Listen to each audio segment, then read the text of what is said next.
mbokk yi asalaamaaleykum ñu essayer tënk ci quelques kàddu rek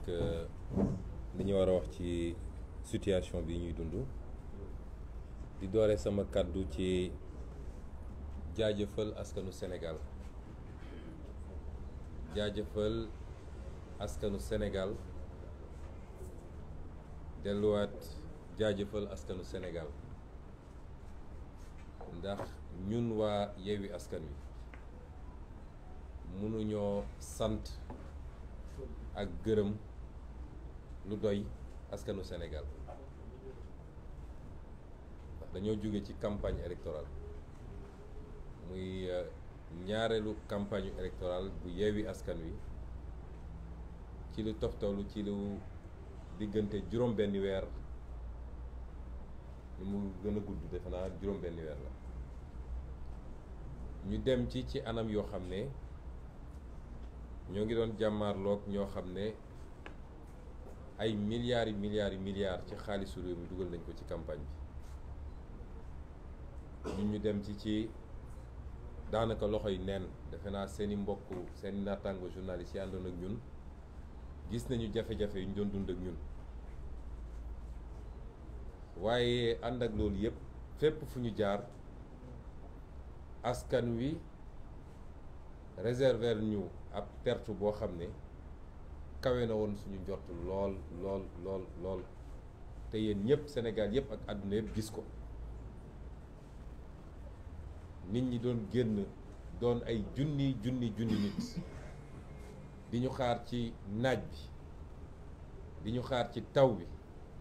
di ñu xaar léeg-léeg ba ay 2 heures du matin loolu ku mu doyul dara dootu la doy ñun mënuñoo remercier lu doy askanu Sénégal waaye di leen wax rek ni yaakaar gi ñu am ci ñun ba tax ñu wane loolu lépp ci cofeel bu soobee yàlla yàgg naa ko wax yaakaar googu du mës a tas lépp lu ñu yaakaar ci ñun nañu xam ni suñu ngor suñu bëgg-bëgg ci réew mi weesu na foofu ndax dañ koy faral di wax ñun ñi fi nekk ñëpp kenn dugg ci politique ngir koppar goo ciy am wala poñet guñ la ciy jox bu doon loolu dong ñi ne ci table bi yëpp duñu campagne ndax amul kenn ci ñun koo xam ne tey dina dem assemblée nationale ndax soo nee député rek nit ñaa ngi gis ku ñu jox ndomba tànk jox ko 4x4 jox ko passeport diplomatique jox ko 1,3 million par weer jox ko carburant réew mu ndóol ni Sénégal nag ku ñu jox loolu dafa mel ni am na lu tuuti luñ la jox wala sax lu takku waaye ñi fi toog ñëpp amul kenn koo xam ne day dem assemblée te teewul campagne bi yëpp ñoo ko campagne wër Sénégal yëpp di nelaw 3 heures 4 heures du matin di lekk benn repas par jour campagne nañ ci taw campagne nañ ci naaj campagne nañu ci ngelaw loolu cofeel gi ñu am ci Sénégal ak yéene gi ñu am ci Sénégal moo tax ñu def ko kon ñu gàcce gàllama askanu Sénégal di leen gërëmaat ci turu conférence des leaders yëpp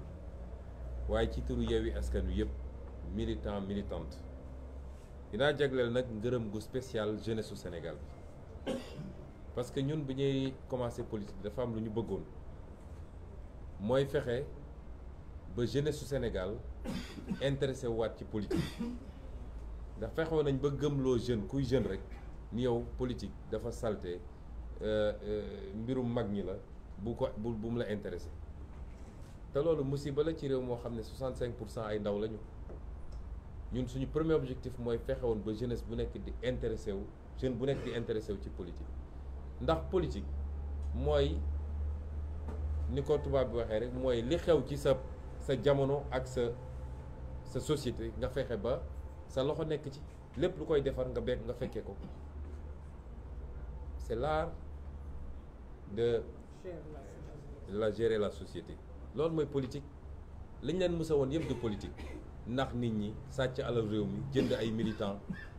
loolu du politique dige loo dul def loolu yëpp du politique moo tax ñun Yewwi Askan Wi ànd ak askan wi ci boppam contrat moral bi ñu bëgg a séq ak askan wi mooy fexe ba defaraat politique ndax yonent yi sax dañoo politique su politique bonoon yonent du politique ndax yonent samp na état nekk président de la république loolu mooy politique mooy defar société bi mais li ñu leen di won nii di politique de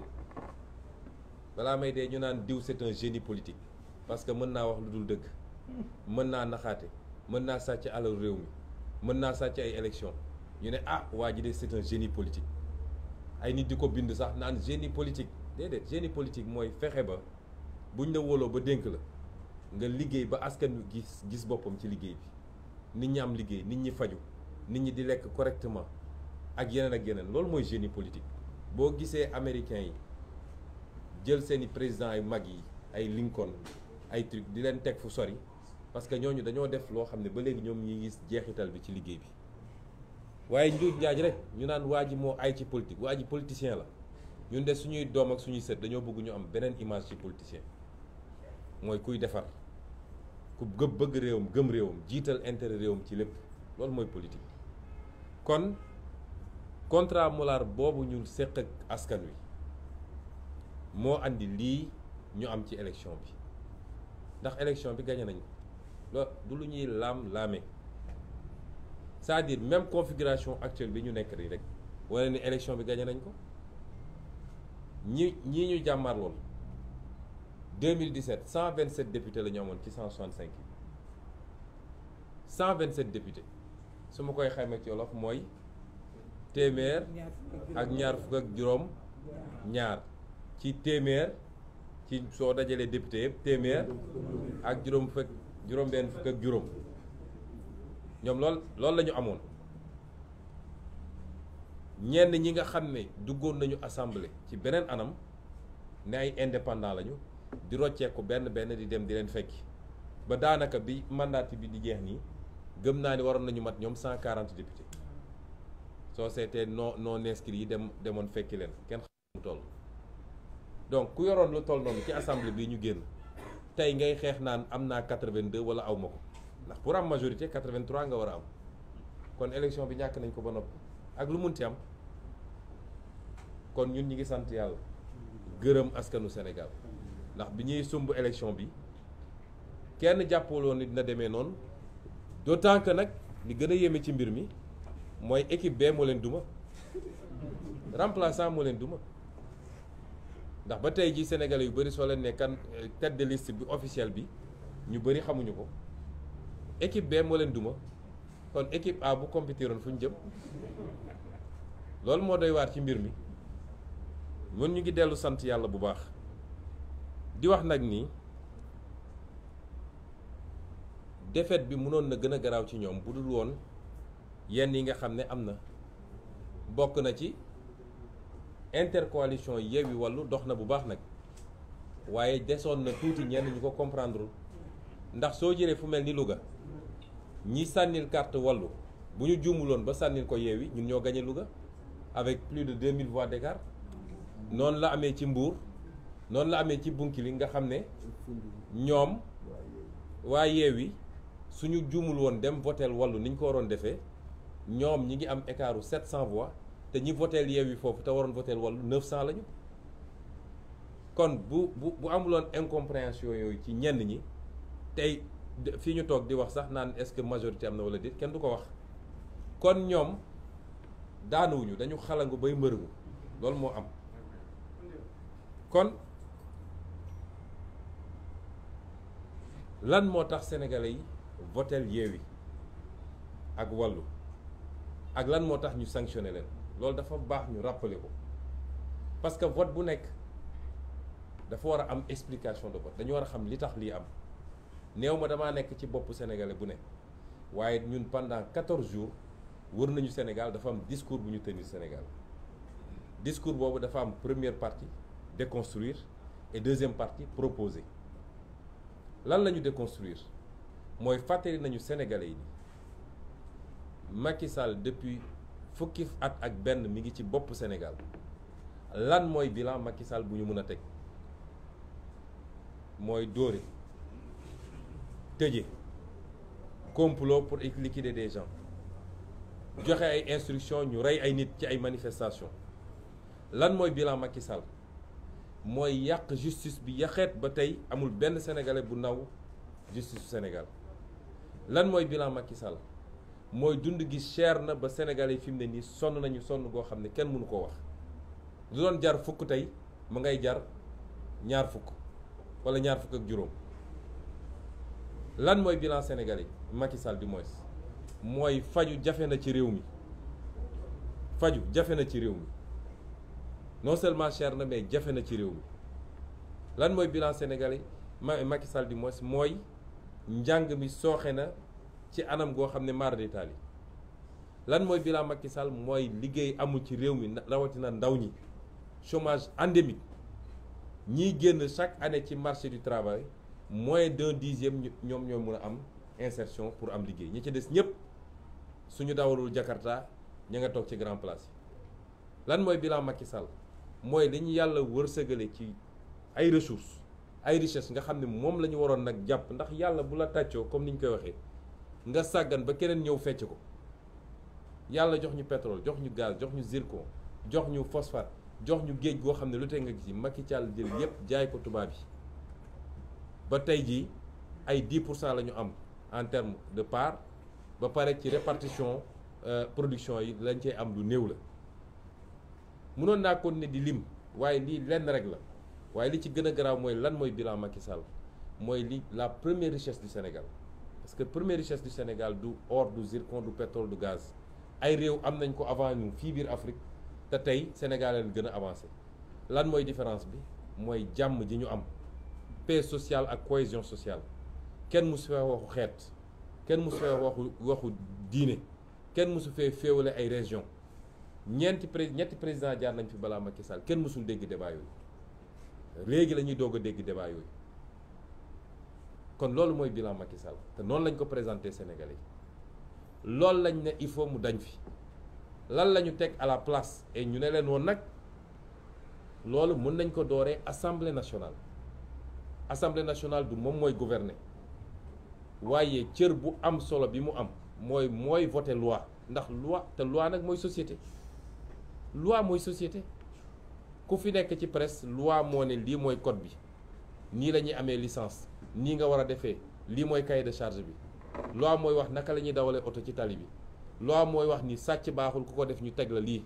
loi mooy wax ni pour am carte d'identité sénégalaise fii nga koy jaar waaw suñu nee loi boobu fii lañ koy voté kan moo mën a ne foofu amul solo cim réew. ñaareel bi mooy assemblée nationale mooy voté budget bi te budget nag wax dëgg yàlla suñu nee 6 000 milliards nga am cim réew ñu ne budget bi moo koy tasaare lan mooy dem ci njàng lan mooy dem ci paj lan mooy dem ci napp gi lan mooy dem ci mbay mi lan mooy dem ci emploi ak yeneen kooku nga nekk cër boobu du cër bu am solo cim réew. ñu ne lan mooy rôlu assemblée nationale encore ñu ne assemblée nationale mooy caytu lu ñu yoree réew mi contrôler action gouvernement kon loolu dañ ma bëgg wax ni loolu amul solo cim réew. ñu ne lan mooy rôle assemblée nationale ñu ne rôle de représentation mooy député mooy dugg ci askan wi xool lan mooy jàmbatu askan wi mun a dem assemblée nationale jooyal leen ko foofu kon cër bu ëpp cëru assemblée nationale cim réew amul. moo tax ñu ne woon Sénégalais bu ngeen ñu joxee majorité am na liggéey boo xam ne mën nañ ko commencer déjà yeggali ko nag bu soobee yàlla 2024 gannaaw bu ñu fi jëlee waa ji discours boobu la Sénégalais yi dégg ñu leen bu ngeen ñu joxee majorité suñ ñu andilee projet de loi 2023 nga xam ne moom la ñu war a examiner à partir de novembre bu dee projet de loi boobu intégré wul jiitalul lan liy yitte Sénégalais yi dañoo bëgg dund gi wàññeeku gaz bi ceeb bi diwlin bi suukar bi yeneen ak yeneen dañoo bëgg loolu wàññeeku bu ñu andilee projet de loi boo xam ne loolu dugaluñu ko ci projet de loi boobu dañ koy delloo Macky Sall ak gouvernement en seconde lecture ne ko kii duñ ko wote moo tax ñu ne leen woon réew mi du bloqué day gën a avancé parce que réew boo jëlee doole réew mi yëpp teg ko ci loxo benn nit su dee nit kooku ku baax la ku yeewu la ku bëgg réew mi la mën na ko jëriñ mu liggéey bu baax mais bu dee safaan ba la te ñun dañoo gëm ni loolu moom la ñu nekk ak président Macky Sall réew moomu ci guuta lay dëkk te loolu pour nga rectifier ko mooy il faut li tubaab naan le pouvoir limite le pouvoir. Il faut nga jël beneen doole jox ko ñeneen bu ko defee lu mu bëgg a def day obligé waxtaan ak ñooñu ñu ut consensus ci lan mooy intérêt réew mi lan mooy njëriñu réew mi. ñu ne kon sénégalais bu ngeen ñu joxee majorité buñ ñu andilee budget boo xam ne les 10% parce que dafa am lu ñuy wax protocole de Maputo dafa ne réewu Afrique bu nekk budget am ak nu mu munti toll war na jagleel 10% yi mbay mi. bu dee andi nañu budget Sénégal mosu koo respecté bu ñu andilee budget ñu gis ni li ñu jox mbay mi 5% la dinañ ko delloo Macky Sall ne ko yokkal parce que mbay mi priorité la ci ñun dañoo bëgg a am autosuffisance ba li ñuy jéggaani fële ñu mun koo am suñu biir réew. paj mi noonu njàng mi noonu feneen ak feneen noonu loolu mooy premier engagement bi ñu jëloon pour suñu diggante ak Sénégalais yi ne leen dinañu voté ay loi yoo xam ne dina delloo si yéen ñi nga xam ne Sénégalais yi dañ koo namm soxla ko. Cheikh Tidiane yu mu wax na léegi lu jëm ci lu nar a yàq suñu société yàqeet te muy agenda boo xam ne tubaab yi ñu ko bëgg a imposer ñu jël ci engagement signé charte bi dugal ko suñu biir programme mooy lépp lu jëm ci borom ñaari tur yi. ñu ne leen dinañu def fonction de représentation ndax nag këpp kees bi bëri na ci réew mi poste li fa xew gis ngeen ko port autonome li fa xewoon gis ngeen ko dégg ngeen dossier ArcelorMittal dégg ngeen les 1500 milliards du TER. dégg ngeen ñu ne leen nag dinañ taxawal ay commission d'enquête parlementaire boo xam ne dinañ leen woo ñoom ñu ñëw layoog ñun ñu leeral mbir ba mu leer ba pare def ko publiquement askan wi xam ni lii moo xew ci alalu réew mi du cox du da ngaa soxor wala da ngaa bëgg waaye réew pour mu dox kenn ku ne suñ la dénkee lañ la dénkoon il faut nga rendre compte réew mi nii laa ko yore woon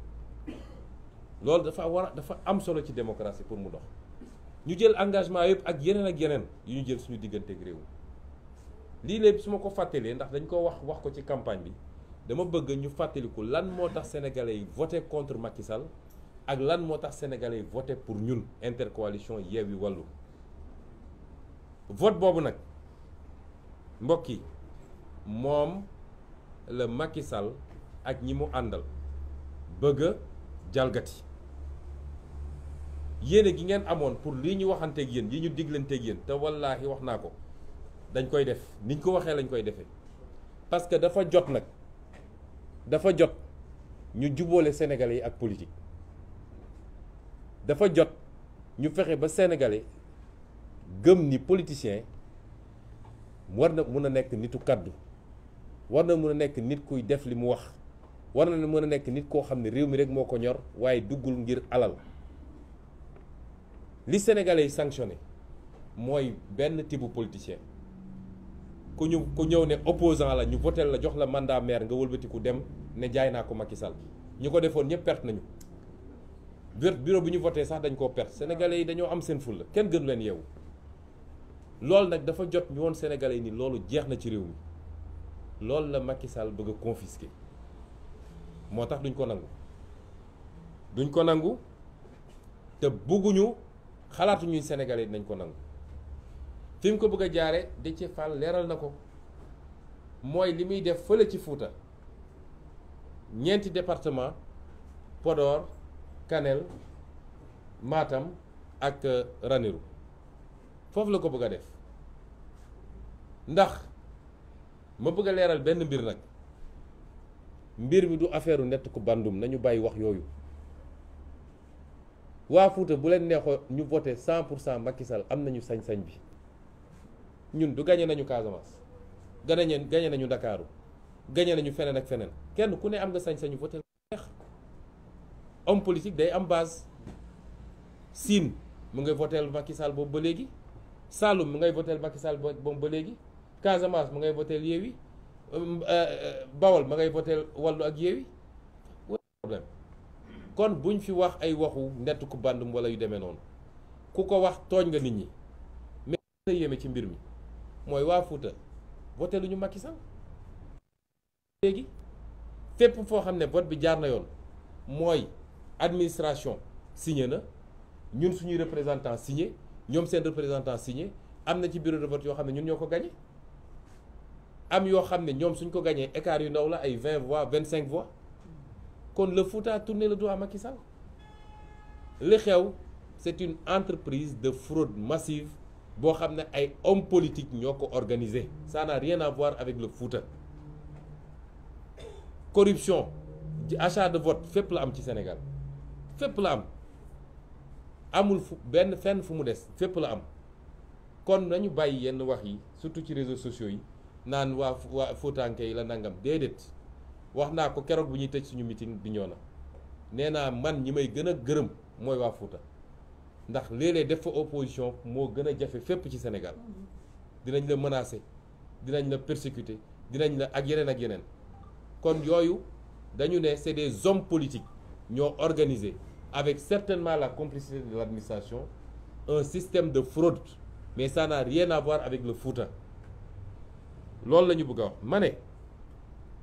tentative boobu nga xam ne dañoo bëgg a confisquer suñu vote loolu la ñu ne duñ ko nangu ki may njëkk a lancer appel nag mooy président Macky Sall moom ci boppam dafa am fu mbir di toll un homme doit savoir être grand surtout nag boo nekkee homme d'État un homme doit être républicain doit rester au-dessus de la mêlée parce que àdduna du dul jeex amut dañ koo jox moom nguur même bi ñu ko joxee ñëpp de d'accord ni votel nañ ko président Abdoulaye félicité ko def passation dem nguur googu ñu ko joxoon moo jeex takk lu jeex na